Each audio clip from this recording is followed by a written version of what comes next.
እና ሙሳም ትንሽ ቆይተው አጀል ደረሰ እዛው በረሃ ላይ ያሉ ውጤት ሳያው ማለት ነው ሱብሃንአላህ የአላህ ቁድራ አጅብ ነው እና መለከል መውት መጣና በይፋ አናገራቸው ቀጠሮ ደርሷል እንግዲህ ጃጀሉም ላይ ያስተخرون ሰዓት ወላ ያስተግሪሙን ነውና ጌታ ያው ሂድና ጠይቀው ባይሆን አማክረው ያለ ፍቃዱ እንዳትነካው ብሎኛል ምን ይመስለውታል ያ ረሱላህ አላቸው መጥቶ ሳቸው ተናደዋል እንደ በዚህ ዘመቻ ተዛሬ ተነገ ያላህ ነስር ይመጣል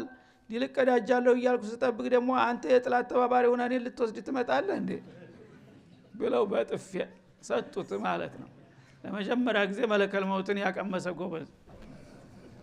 እና እሱ ደንግጦ እየተርበተበተ ተመልሶ ሄደና በአስተኒ ኢላ አብዲን ላ ይሪዱል መውት አላቸው እና ሞት የማይፈልግ አመፀኛ ሰው ዘንድ ልከ አስደበደብከኝ አለ ለጌታው ያን ጊዜ ሙሳን በጣም አላህ ተመውደዳ ብዛት የተነሳ ቅር አልተሰኘም እና አያዙን አይተዞር አትልም ነበር ሙሳ እኮ ጀግና ነው አታውቅም እንዲያለው ከዛ በኋላ እንዴት የኔን መልእክተኛ ትመታለህ አላላቸው ሙሳን በቃል ደረጃ እንኳን የሙሳ ደረጃ ምን ያህል እንደሆነ ማለት ነው በላሁንም ተመልሰህ ቀጠሮ ደርሷል ያው ተማታ ምንም ማለም ሂድና እንደገና ጠይቀው አላቸው ስትጠይቀው ግን በስልት መሆን አለበት እንደቀድሞ በደረቅ ቃል ሳይሆን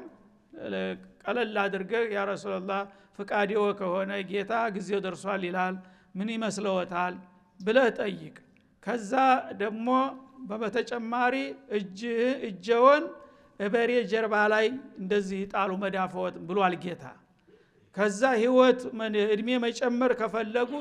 ይጨመርልዎታል ምንም ችግር የለም በለው ያንን እጃቸው ላዳ የሚያህል ነው ግዙፍ ናቸው ያንን እጅህን በሬው ጀርባ ላይ ስትችል እጅህ የሸፈነውን የበሬውን ጠጉር ያህል በእያንዳንዱ ጠጉር አመት ተጨምሮልሃል ከፈለክ ህይወት ላንተ ያልሰጠውትን ለማን ሰጣለሁ ብሎሃል በለው አለ እና ሄደና ይሄን መልእክት አደረሰ ይቅርታ ያው ቅድም እኮ እኔ እንትን ብዬ ነው ምንም አይደለም አሁን ግን ጌታ ከፈለክ ይሄን ያህል እጆትን በሬው ጀርባ ላይ ያድርጉና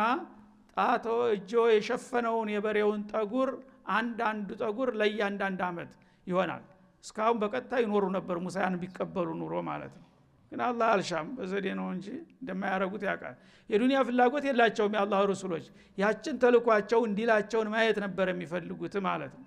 ያችን ደግሞ በሌላ እጅ ነው የቀደረው እሱ ከዛ በኋላ ምን አሉ